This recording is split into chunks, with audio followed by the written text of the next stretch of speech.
Hello friends, मैं मोहम्मद आमिर। आज आपके लिए मैं 10th क्लास के 10 मोस्ट इम्पोर्टेंट क्वेश्चन लेकर आया हूँ मैथ के, जो क्वेश्चन 2023 में आने वाले हैं। मैथ में काफ़ी रिक्वायरमेंट रहती है कि कई बच्चों ने कहा था कि सर मैथ के क्वेश्चन लेके आओ, तो मैं इस वीडियो में मैथ के क्वेश्चन लेके आया हूँ। जिस भी भाई ने हमारा चैनल को सब्सक्राइब नहीं किया वो सब्सक्राइब कर ले, जिसने बेल आइकन को नहीं दबाया है तो वो बेल आइकन को भी दबा दें। चलिए क्वेश्चन की तरफ चलते हैं।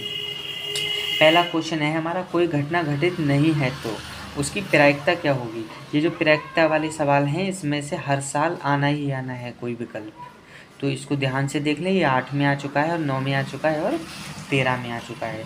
तो जब कोई घटना घटित ही नहीं हुई है तो इसकी प्रायिकता क्या होगी। तो इसकी प्रायिकता, इसमें विकल्प देख लेते हैं। प्रायिकता 1 होगी, 5 होगी या फिर 0 होगी। जब हमने कोई काम ही नहीं किया है, कोई कार्य ही नहीं हुआ है, कोई यहाँ से यहाँ तक कोई चीज़ हमने ऐसे यहाँ से उठा के यहाँ तक भी नहीं रखी है, तो फिर कुछ काम ही नहीं हुआ है, तो इसका मतलब इसका आंसर है 0। यानी जब कोई घटना ही नहीं हुई है तो इसकी प्रायिकता क्या होगी, 0। चलिए नेक्स्ट क्वेश्चन देख लेते हैं।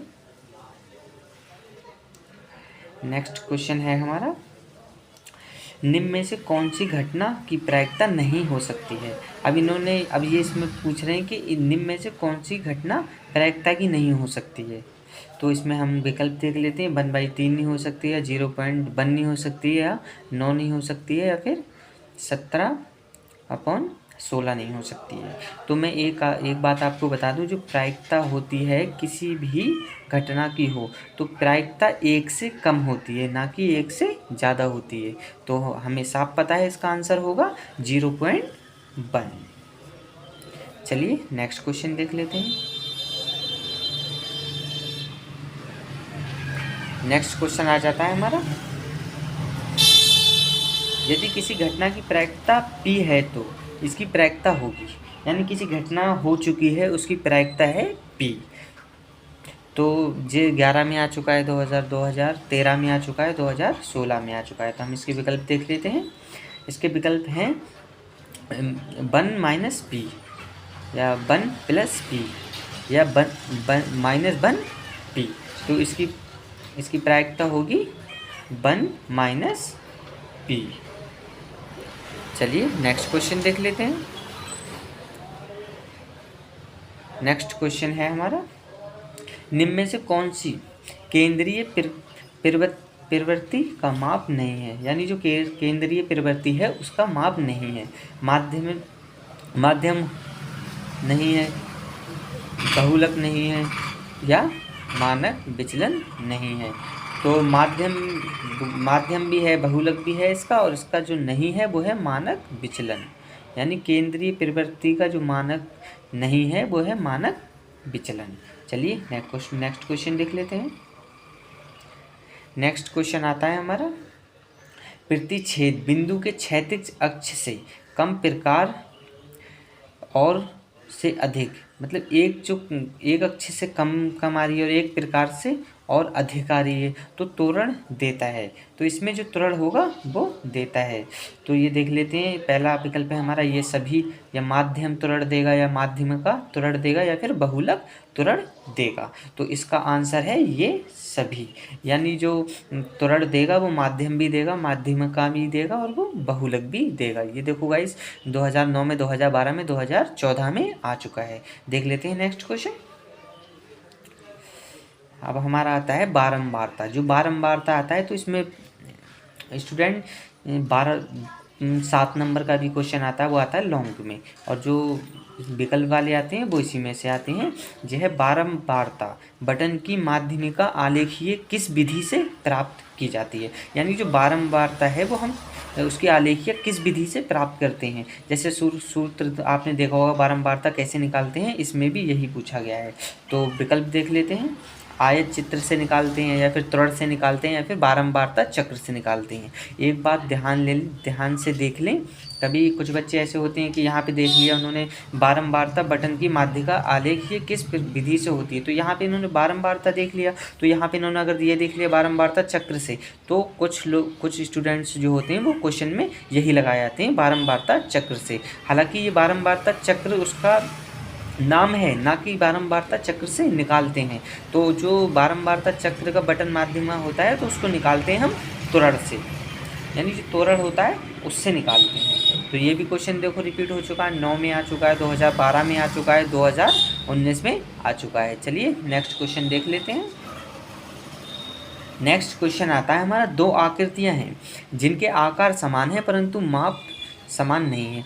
यानी दो आकृतियां हैं हमारे पास में, उनके आकार तो 1 मिनट ऐसे समान है, ये आकार समान है, ऐसे आकार समान है, पर इनकी जो माप है यानी 2 ये है, 2 ये है और 3 ये है, 3 ये है, एक की ये माप है और एक की ये है, 2 ये है और 2 ये है और 4 ये है, 4 ये है। तो इनकी जो समानता है यानी देखने में है वो तो ये एक से हैं, एक ही आकृति में है, पर जो इनकी माप है वो अलग अलग है। तो उनको हम बोलते हैं, आइए विकल्प देख लेते हैं, समान आकृतियाँ बोलते हैं या समरूपी आकृतियाँ बोलते हैं या फिर सर्वागरम क्रमश आकृतियाँ बोलते हैं। ये 2016 में आ चुका है, 11 में आ चुका है और 14 में आ चुका है। तो जो दो आकृतियाँ होती हैं दिखती तो एक जैसी हैं, पर उनका जो माप होता है वो विचलित होता है यानी अलग अलग होता है। तो उसको हम बोलते हैं समरूपी आकृतियाँ, मतलब एक जैसी तो हैं पर माप अलग अलग है, तो उसको हम बोलते हैं समरूप आकृतियाँ। चलिए नेक्स्ट क्वेश्चन देख लेते हैं। नेक्स्ट क्वेश्चन आता है हमारा, निम्न में से कौन सी समांतर श्रेणी में नहीं है। ये भी क्वेश्चन बहुत आया था, इसमें लॉन्ग क्वेश्चन भी आ जाता है कि समांतर श्रेणी को दर्शाइए, समांतर श्रेणी बना के दिखाइए कि समांतर श्रेणी में कैसे शब्द रखे जाते हैं। तो ये लॉन्ग में आ जाता है, फिलहाल ये विकल्प में है। अब इस क्वेश्चन को देख लेते हैं, निम्न में से कौन समांतर श्रेणी में नहीं है। अब हमें ये बताना है कि जो जितने भी अंक हैं ये समांतर श्रेणी में कौन से हैं और कौन से नहीं हैं। जो नहीं है हमें उसको बताना है और जो है हमें उसको नहीं बताना है। तो देख लेना निम्न में से कौन सा समांतर श्रेणी में नहीं है। तो देखो समांतर श्रेणी में नहीं है, ये 2009 में आ चुका है, 11 में आ चुका है और 21 में आ चुका है। तो समांतर श्रेणी में हमारा नहीं है। तो हम देख लेते हैं, समांतर श्रेणी में हमारा तीसरा नहीं है, तीसरा हमारा समांतर श्रेणी में नहीं है। अगर वो ऐसी पूछ लेते कि निम्न में से कौन सा समांतर श्रेणी में है, ये नहीं हट जाता कि मतलब है, तो हम समांतर श्रेणी में जानते हैं कि कैसे लिखते हैं। समांतर श्रेणी वो होती है जो लगातार एक के आगे एक, एक के आगे एक लाइन से लगे हों, जैसे कि ये हैं 3 है, 7 हैं और यहाँ 12 हैं, 18 हैं, तो ये समांतर श्रेणी में है। देख लेते हैं नेक्स्ट क्वेश्चन।